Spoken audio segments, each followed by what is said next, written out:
persatu gitu ya. Apakah Anda mendengar atau tidak mendengar atau mendengar saja begitu ya? Apakah Anda mendengar plus melihat? Apakah Anda mendengar plus Anda mencatat dan lain sebagainya begitu ya? Nah, itu terserah Anda lah nanti ya. Eh, saya mencoba berinteraksi sebaik mungkin dengan Anda semua ya, supaya meskipun bulan puasa barangkali pagi banyak yang ngantuk ya. Mudah-mudahan tetap segar untuk kuliah hari ini. Oke, ya, kita lanjut materinya. Pertemuan pertama ini saya akan bahas mengenai metode pelaksanaan pekerjaan persiapan ya. Apa itu pekerjaan persiapan? Jadi nanti kalau Anda kerja praktik, barangkali lihat di laporan KP itu formatnya ada pekerjaan persiapan. Nah, apa saja itu pekerjaan persiapannya? Nah, pekerjaan persiapan sebelum proyeknya dimulai, biasanya itu ada pihak kontraktor ya terutama. Ini kita bicara kalau pekerjaan proyek kita bicara lebih banyak tugasnya kontraktor ya. Eh, Meskipun di proyek kan terlibat banyak ya, ada konsultan perencana, ada kontraktor sebagai pelaksana proyeknya ya. Kemudian ada konsultan pengawas. Di dalam itu nanti ada pihak pemilik atau owner ya.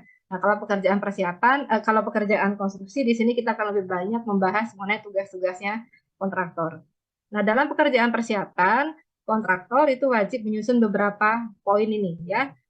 Mulai dari perencanaan site plan ya. Site plan itu layout ya, layout dari proyeknya mau seperti apa, di mana menempatkan alat berat, di mana kita meletakkan jalan akses gitu ya di project site. Kemudian di mana kita menempatkan gudang, di mana kita menempatkan los kerja dan lain sebagainya ya. Itu namanya perencanaan site plan-nya. Sebelum proyeknya dimulai, perencanaan site plan-nya harus sudah selesai terlebih dahulu ya. Jadi perencanaan site plan ini mempertimbangkan hal-hal yang terkait dengan efektivitas pelaksanaan di lapangan nantinya. Jadi bagaimana menempatkan eh, alat alat berat misalkan tower crane gitu ya, seoptimal mungkin sehingga nanti tower crane itu bisa menghasilkan durasi yang paling optimum dalam proses apa namanya pengangkutan barang dan lain sebagainya ya. Itu contoh bagaimana kita menyusun site plan yang optimum. Jadi eh, tugas yang cukup krusial begitu ya bagi kontraktor untuk merencanakan site plan atau layout seoptimum mungkin, dan ini biasanya kalau kontraktor-kontraktor besar yang sudah berpengalaman, terutama BUMN gitu ya, mereka sudah punya pola penempatan site plan itu akan seperti apa gitu ya, di mana menempatkan setiap apa namanya setiap fungsi-fungsi pendukung pekerjaan konstruksi itu mereka sudah punya pola biasanya. Nanti kita lihat contohnya seperti apa ya. Nah, kemudian kalau sudah ada perencanaan site plan, kemudian biasanya juga kontraktor juga akan mulai menyusun memfinalisasi gitu ya, memfinalisasi shop drawing. Apa itu shop drawing? Ada yang tahu? Akbar Bintang ada? Akbar Bintang? Ada, Bu. Oke, apa itu shop drawing, Akbar?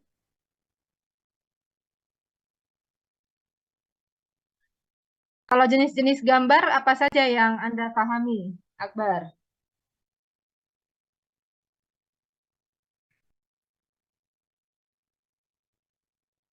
Ada yang mau bantu? Alif Satria ada? Alif Satria ada? Kalau tidak ada, saya keluarkan ya. Alif Satria tidak ada? Ya, Bu, hadir, Bu. Oke. Apa saja jenis-jenis gambar yang Anda ketahui selain gambar desain?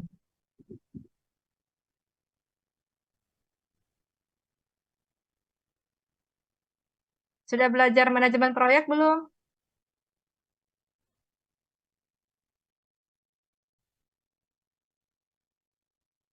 Alif, sudah belajar manajemen proyek belum?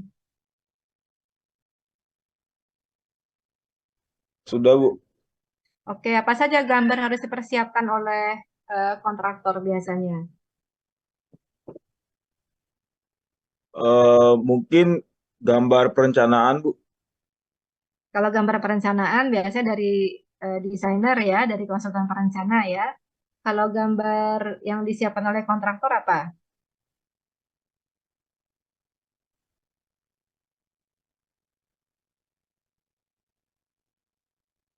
Belum tahu ya. Bagas, ada Bagas? Bagas Putra Wardani ada? Ada, Bu. Oke, Bagas. Apa saja gambar-gambar harus dipersiapkan oleh kontraktor?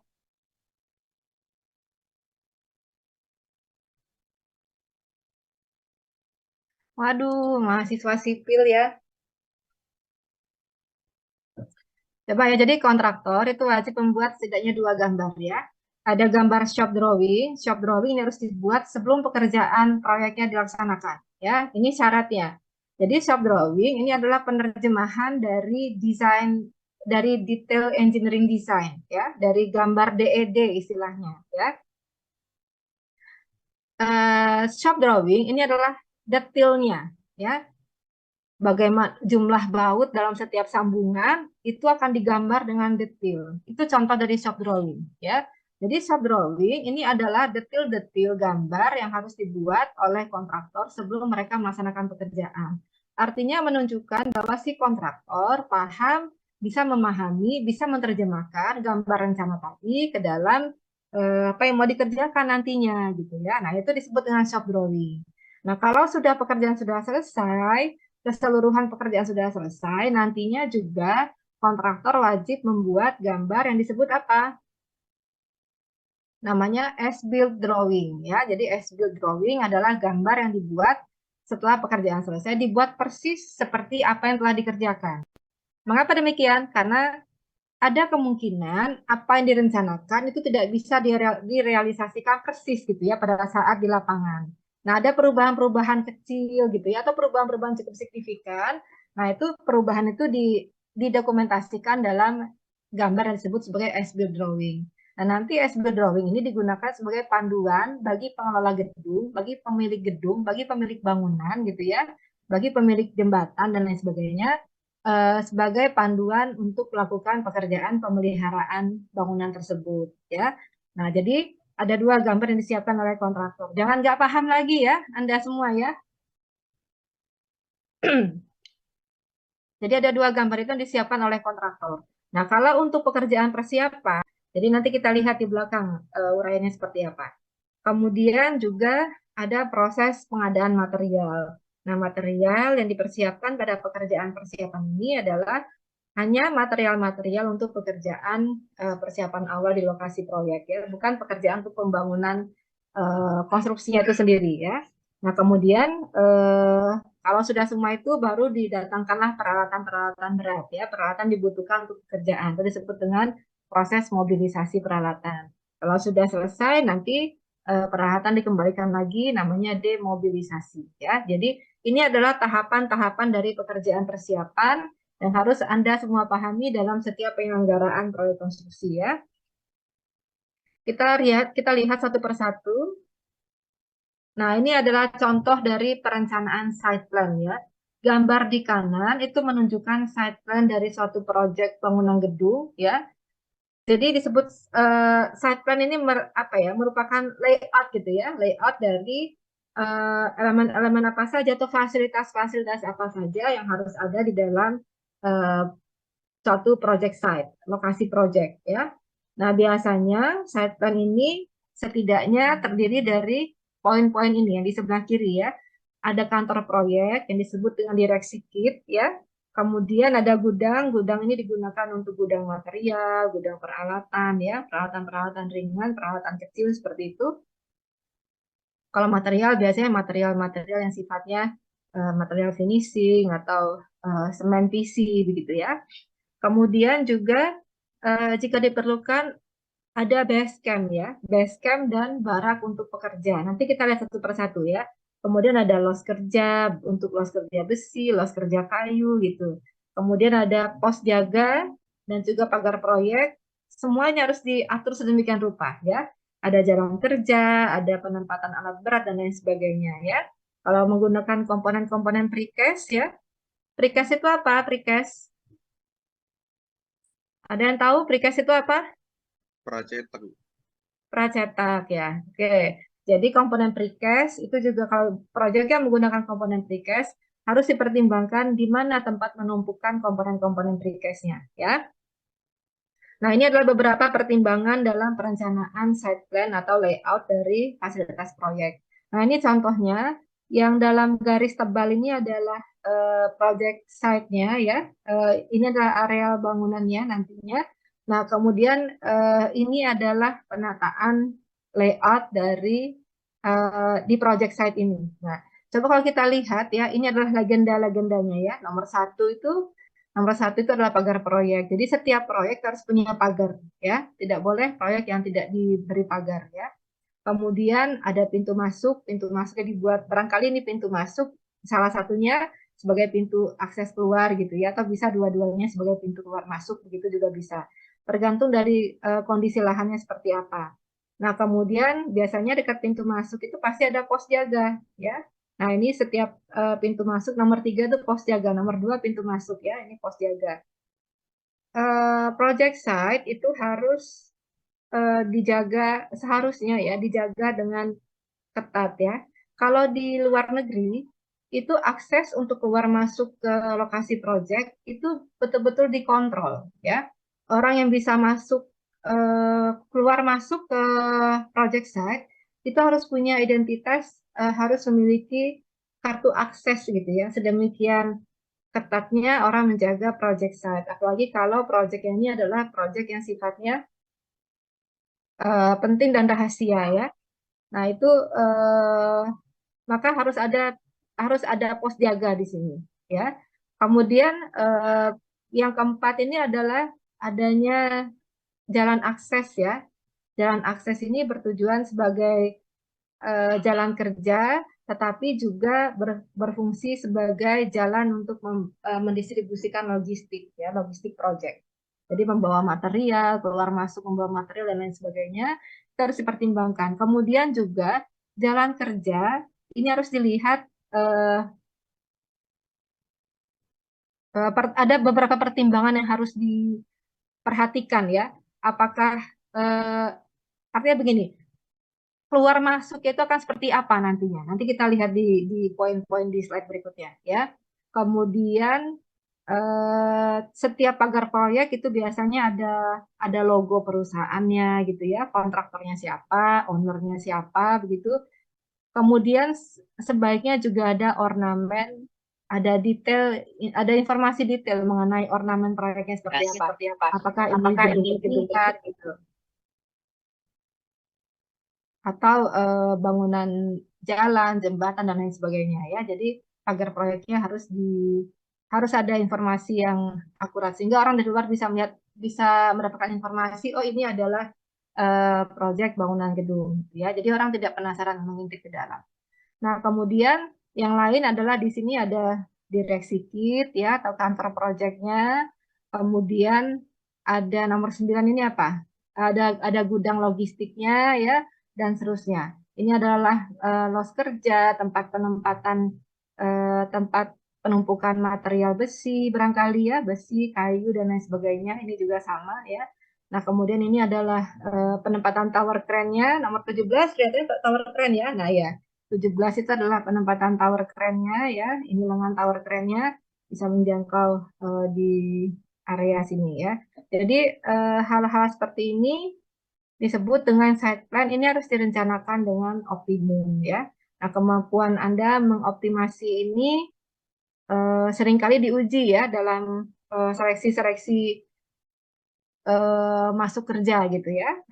Nanti mungkin ada beberapa di antara Anda yang berminat mendaftar ke BUMN, itu kalau kita tanya tesnya apa? Ya salah satunya ini. Bagaimana merencanakan kalau Anda dikasih satu kawasan mau dibangun, coba Anda desain mau nanti layoutnya seperti apa ya.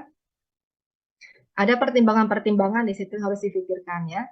Kalau misalnya ini tempat penumpukan besi, tentu ini akan menjadi tempat los kerja besi gitu. Demikian juga sebaliknya gitu ya. Kalau kayu ya penumpukan kayu ya akan berdekatan dengan los kerja kayu. Bagaimana menempatkan genset dan lain sebagainya itu semua harus diperhatikan ya.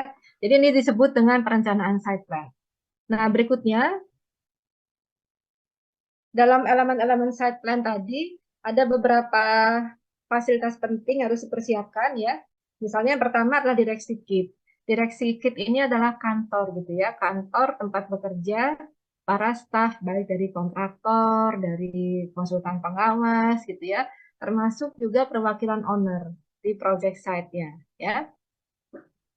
Nah, direksi kit ini dibuat biasanya bangunannya bersifat sementara saja, tidak dibuat secara permanen gitu ya, karena nanti begitu selesai pekerjaan konstruksinya, proyeknya sudah selesai, direksi kitnya akan dibongkar, ya, sehingga biasanya direksi kit ini dibuat dengan konstruksi yang seefisien mungkin dan sekarang lebih cenderung menggunakan sistem rakitan, ya.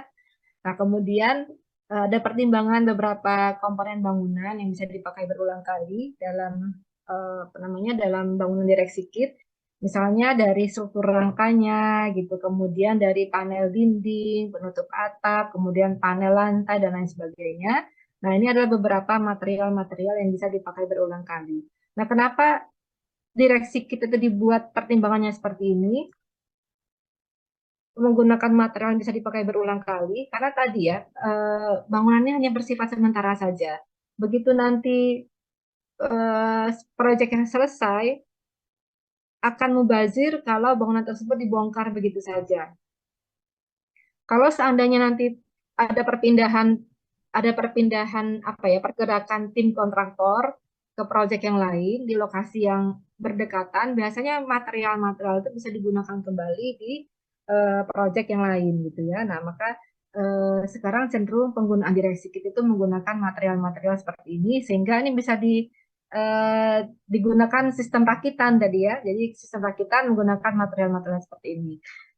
Tujuannya adalah untuk menghemat biaya dalam pembangunan direksi kit. Tetapi juga direksi kit juga sekarang konstruksinya juga pertimbangan pembuatan bangunannya juga tidak hanya biaya gitu ya, tetapi juga kecepatannya gitu. Nah, sehingga direksi kit sekarang banyak menggunakan bahan-bahan modular seperti ini. Jadi panel-panel seperti ini sudah modular semua ya, bahkan ada yang menggunakan material-material seperti ini. Ini adalah contoh-contoh direksi kit. Jadi begitu selesai ini ya nggak akan dipakai lagi begitu, akan dibongkar saja.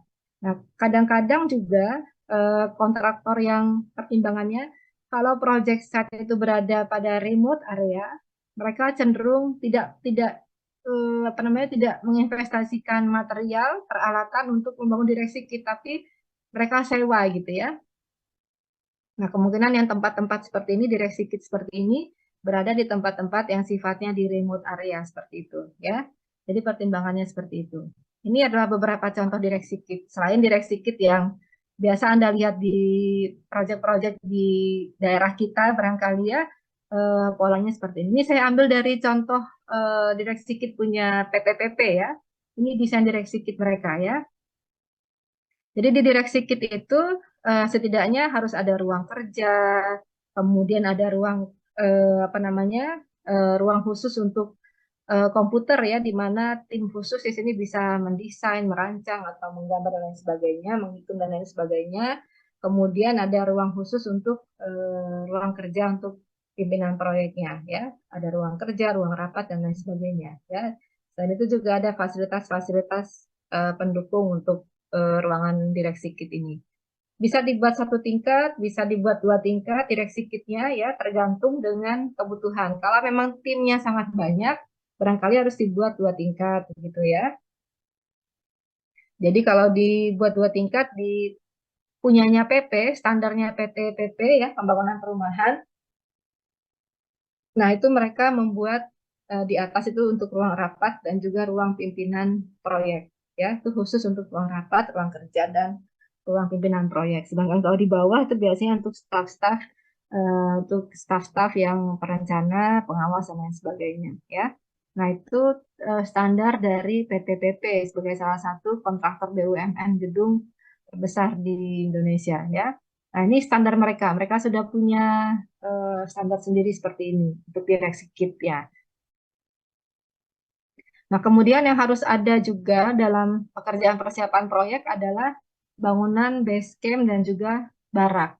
Jadi base camp dan barak dua-duanya adalah tempat tinggal bagi pekerja konstruksi, tetapi bedanya adalah kalau base camp ini untuk staf proyek, kalau barak ini untuk pekerja lapangannya begitu ya. Nah, base camp dan barak ini biasanya disediakan untuk proyek-proyek yang sifatnya berada jauh dari lebih kepada daerah-daerah yang di remote area lah begitu ya.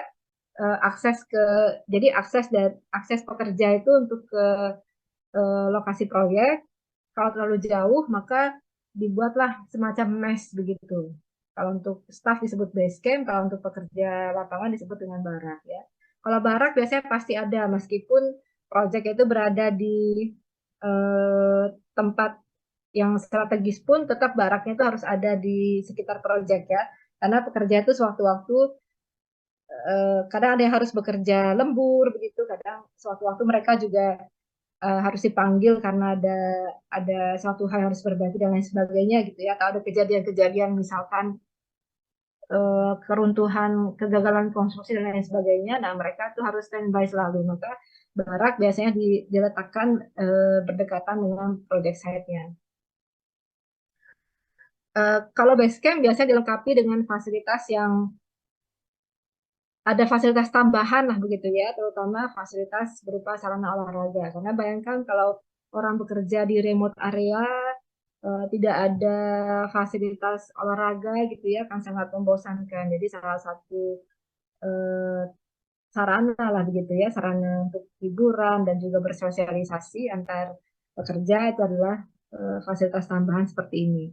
Nah, untuk base camp dan barak juga bisa menggunakan konstruksi dengan sistem rakitan ya, untuk pertimbangan efisiensi dan percepatan dan lain sebagainya. Nah, ini dari PTPP desainnya kelihatannya sudah default seperti ini ya. Jadi kalau untuk base camp ini desainnya seperti ini tampak depannya. Kira-kira kalau di dalamnya itu ya isinya seperti ini, ada ruang-ruang tidur gitu ya. Kemudian ada ruang tamu, ada lobi untuk tamu barangkali apa namanya? Kalau mereka ada tamu gitu ya, bisa di lobi, bisa di ruang tamu. Nah, ini ada ruang makan. Nah, ini adalah tipikal base camp ya yang ada apa punyanya PTPP. Jadi di sini ruang tidurnya dibuat secara satu persatu gitu. Beda dengan barak. Kalau barak itu sifatnya los saja gitu ya, tidak ada sekat-sekat. Recording in progress. Pekerja itu ya pekerja itu tidurnya di lokasi yang sifatnya los seperti itu kalau barak. Nah, ini saya ambil contoh base camp pekerja konstruksi di proyek IKN ya. Proyek IKN ya, ibu kota negara kita yang baru ya, yang sedang dikerjakan saat ini. Nah, kalau Anda perhatikan di sini ya, tadi katanya base camp itu sederhana saja gitu ya. Tetapi di IKN kenapa dibuat seperti ini? Ini semuanya base camp. Ini base camp pekerja konstruksi semua ini. Ya.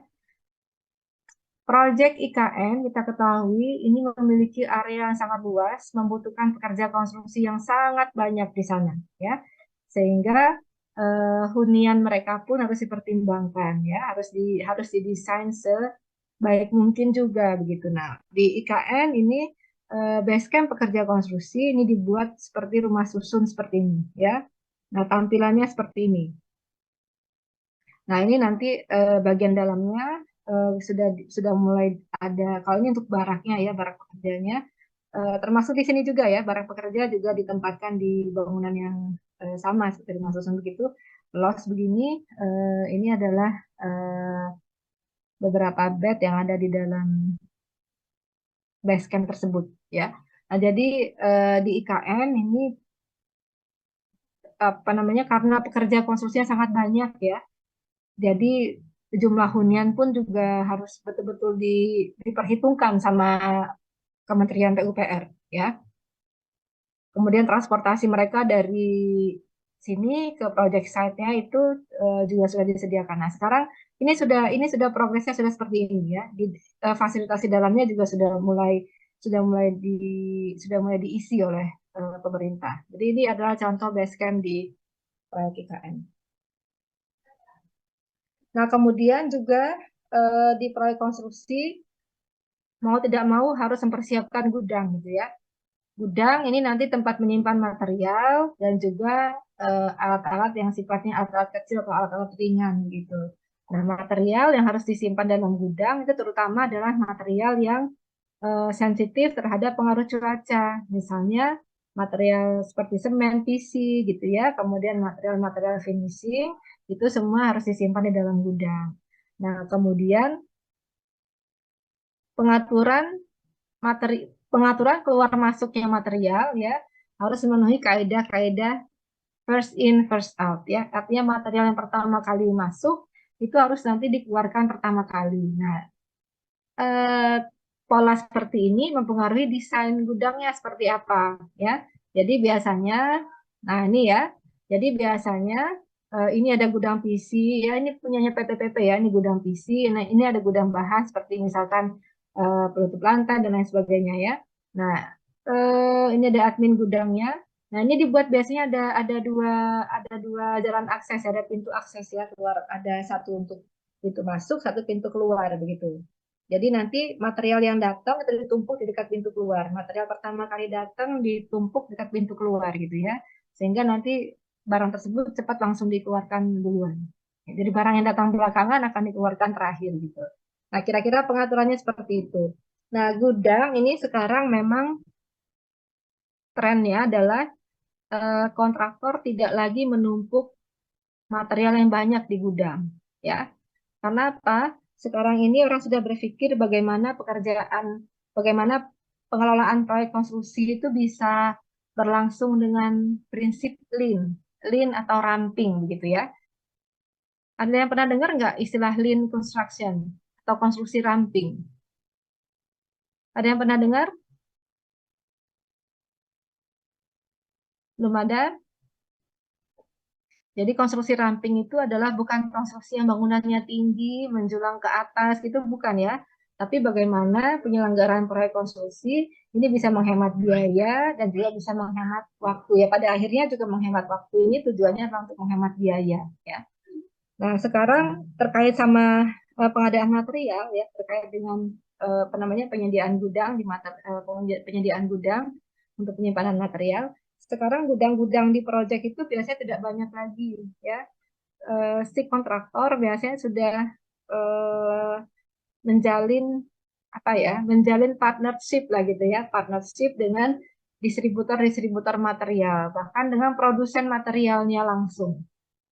Nah, dengan pola seperti itu, supply chain atau rantai pasokan materialnya, rantai pasokan peralatannya bisa menjadi lebih terjamin dan juga menjadi lebih pendek akhirnya. Rantai pasoknya menjadi lebih pendek sehingga akhirnya juga biaya menjadi lebih murah. Nah, akhirnya apa? Mereka tidak membutuhkan gudang yang besar. Gudang yang besar membutuhkan penanganan yang juga kompleks artinya. Kan bagaimana mengelola material yang banyak dalam gudang gitu ya, bagaimana menyusun material yang banyak dalam gudang. Tentu butuh orang yang banyak, butuh sistem yang kompleks itu dibanding kalau kita mau mengerjakan suatu elemen bangunan, tinggal didesain saja kapan perlu materialnya, dan material itu sudah datang pada saat kami kerjakan, material sudah ada. Nah, itu namanya cara mengatur kerjasama seperti itu, partnership seperti itu ada dalam konsep supply chain. Ya, nah supply chain yang merupakan bagian dari teori rantai pasok ya, teori konstruksi ramping. Nah, sehingga sekarang gudang ini sudah tidak lagi sehebat dulu gitu ya. Kalau dulu gudang itu betul-betul dijaga sedemikian rupa gitu ya, adminnya juga hebat banget gitu. Nah, kalau sekarang kalau misalkan dalam waktu dekat itu perlunya 1000 sak semen, ya tinggal di purchase order saja dengan distributor atau langsung ke pabrik semennya gitu ya. Project PTPP misalkan di daerah Indralaya misalkan perlu semen misalkan 1000 sak pada tanggal berapa gitu. Nah, barangkali dipertimbangkan juga durasi distribusi dan lain sebagainya, sehingga pada saat akan dikerjakan 2-3 hari sebelum itu semennya sudah datang secara bertahap sesuai dengan keperluan. Itu ya. Jadi gudang tidak sekompleks itu lagi. Itu. Kemudian, nah yang harus ada juga di project site adalah loss kerja ya. Mau tidak mau proyek konstruksi itu akan membutuhkan material besi, material kayu begitu. Walaupun sudah ada elemen-elemen modularnya, sudah ada precast-nya, tetap saja beberapa bagian itu tetap membutuhkan pekerjaan besi, pekerjaan kayu, sehingga juga harus dipersiapkan los kerja untuk pekerjaan besi dan kayu di situ, ya. Namanya los ya dibuat tanpa dinding ya, namanya los ya. Tapi tetap diberi atap supaya nanti pekerjanya kalau dalam kondisi hujan masih bisa bekerja di bawah atap, jadi masih tetap bisa berproduksi ya.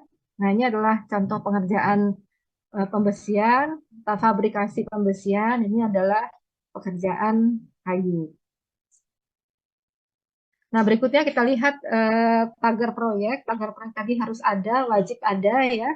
Tujuannya adalah untuk menjamin keamanan, baik itu orang yang bekerja di dalam lingkungan proyek maupun orang-orang yang berada di luar lingkungan proyek ya.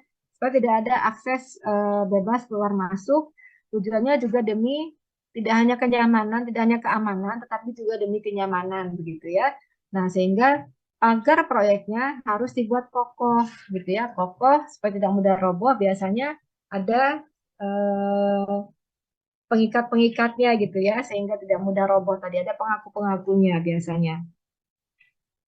Konstruksinya biasa menggunakan dinding seng gitu, atau juga bisa menggunakan bahan dari fiber yang cukup tebal ya, sehingga itu juga tetap bisa menjaga keamanan proyek. Ini beberapa contoh dari, oh ini contoh dari PP ya, ini contoh dari PP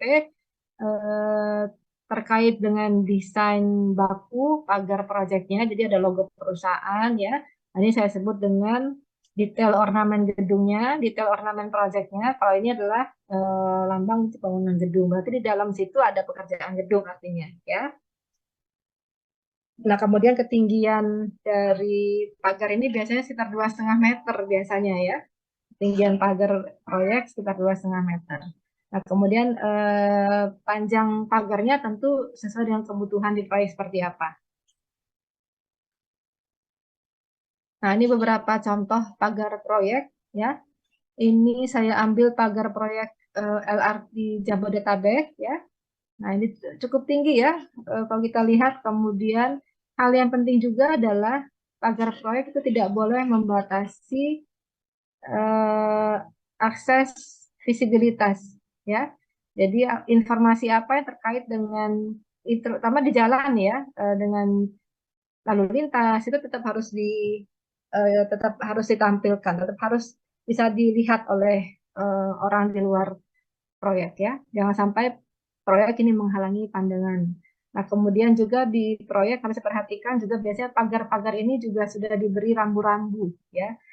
Terutama rambu-rambu K3 ya. Ini rambu-rambu K3 ya. Kalau mau masuk ke proyek artinya harus menggunakan apa namanya? Setidaknya APD seperti ini. Kemudian juga informasi-informasi terkait dengan proyek juga harus ditampilkan di situ ya. Nah, kemudian perhatikan bahwa tidak semua pagar proyek itu harus dibuat rata gitu ya. Tapi kalau memang kondisinya seperti ini ya silakan saja disesuaikan gitu ya. Tetapi ketinggian apa namanya rata-rata pagar proyek itu adalah sekitar 2,5 meter ya. Kalau kita lihat di sini memang kira-kira seperti itu tingginya ya. Oke, berikutnya kita lihat, nah ini jalan kerja atau jalan untuk distribusi logistik ke project site-nya. Jalan kerja ini dibuat untuk jalur lalu lintas kendaraan proyek ya. Artinya kalau di proyek itu nanti ada dump truck yang mengangkut galian gitu ya, atau memasukkan galian ke project site, material timbunan ke project site ya, atau membawa material-material lain, atau juga kalau ada truk mixernya di situ ya, dan apa namanya kendaraan berat lainnya, kita harus diperhatikan pola pergerakan mereka seperti apa ya. Apakah mau one gate system, artinya keluar masuknya melewati jalan yang sama, atau akan dibuat berbeda. Kalau dia masuknya lewat mana, pintu masuk misalkan lewat sini, nanti barangkali keluarnya lewat situ gitu ya. Komuter seperti apa, itu semua harus diperhatikan. Nah, pengaturan seperti ini kembali lagi terkait dengan pemahaman kita semua terhadap aktivitas yang akan ada di dalam proyek ini seperti apa ya. Nah, biasanya jalan kerja ini kadang bisa dibuat jalan sementara begitu Tapi seringkali pertimbangannya adalah jalan kerja ini juga nanti akan dimanfaatkan sebagai bagian dari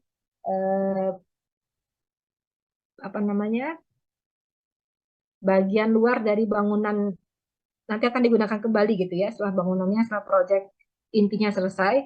Jadi jalan kerja itu akan tetap digunakan gitu. Nah, sehingga jalan kerja biasanya juga sudah menggunakan perkerasan aspal. Tetapi ada juga jalan kerja yang sifatnya hanya sementara saja gitu ya, itu juga ada. Tapi seringkali pertimbangannya adalah jalan kerja itu akan digunakan sebagai bagian luar dari bangunan, akan digunakan secara permanen nantinya. Nah, dalam mendesain jalan kerja, yang harus diperhatikan juga adalah berat dari beban lalu lintas ya yang akan melewati jalan tersebut ya.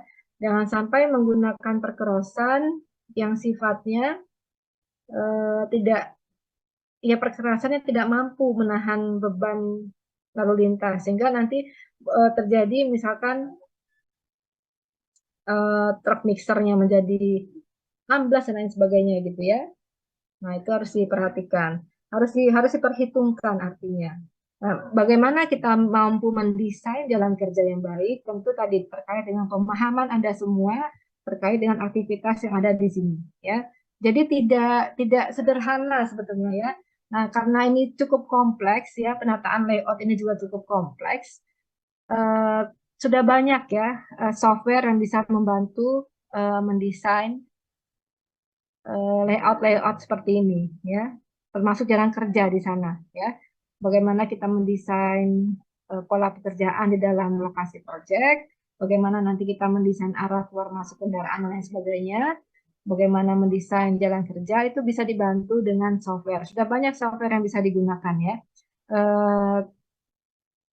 Setahu saya juga di salah satu software, pernah dengar BIM ya, istilah BIM ya, Building Information Modeling.